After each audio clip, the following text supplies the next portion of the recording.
Hi, my name is Nhi. I'm the first generation Vietnamese American. Since I grew up and lived in Vietnam until I was 14, I am more fluent in Vietnamese than English. I speak Viet to the Vietnamese patient at my workplace and always speak Viet at home. My name is Tu. Since my parents and I moved to the United States when I was really young, I can speak both English and Vietnamese. I'm Lenina and I'm a third generation Asian American. I only speak English and I've never had to learn another language.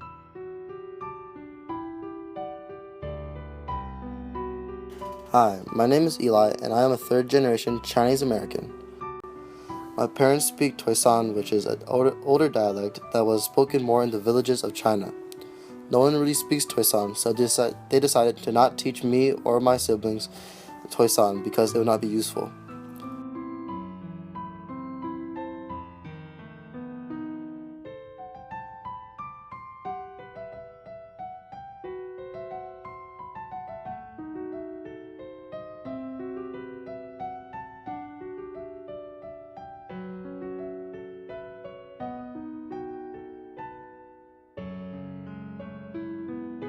I could say I know my Asian Vietnamese culture quite well. Since I was born in Vietnam, my surrounding environments and my parents taught me a lot about my culture. I am fortunate to learn a lot about Vietnamese culture from all the events I could participate locally, lessons at school, and my parents when I was younger. I'm aware about my culture and keep on learning more about it.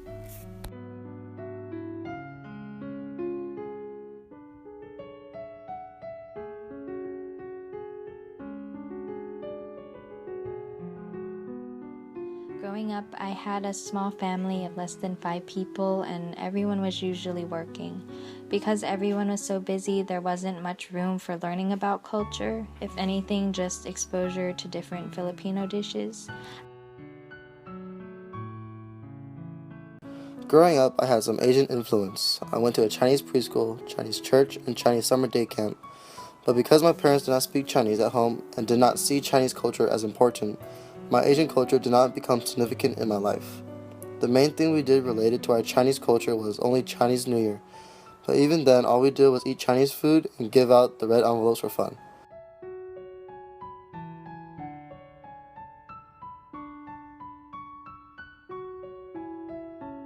After my family and I moved to America, even though I'm exposed to American culture, my parents take effort to keep our Vietnamese or Viet culture alive. My parents help maintain my Viet culture by celebrating traditional holidays. For example, this Lunar New Year, our family cooked traditional Viet foods, set up firecrackers, and had a gathering with our grandparents and relatives. They also tell me to speak Viet at home and go to Mass every Sunday. They never stop reminding me of manners and respect for older folks, which is a big part of our culture.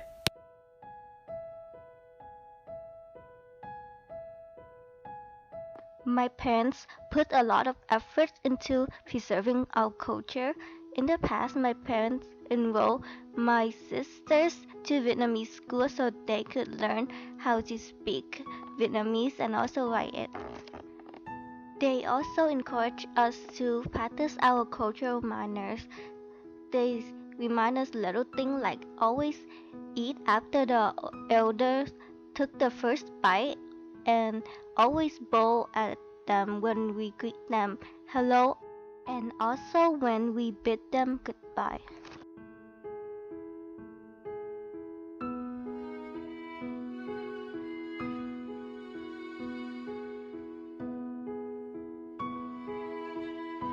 I'd say that I'm pretty Americanized because I did not practice traditions or anything. I've always had a hard time calling myself Asian because I don't feel connected to any ethnicity. I know that is what I am, but it hasn't shaped my life enough to feel like that it is a main part of my identity.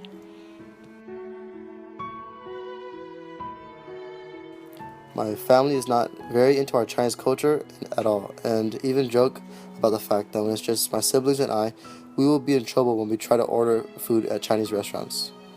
I'm very Americanized and say I am Asian just because that is my background. Overall, I have no real ties to my Chinese culture.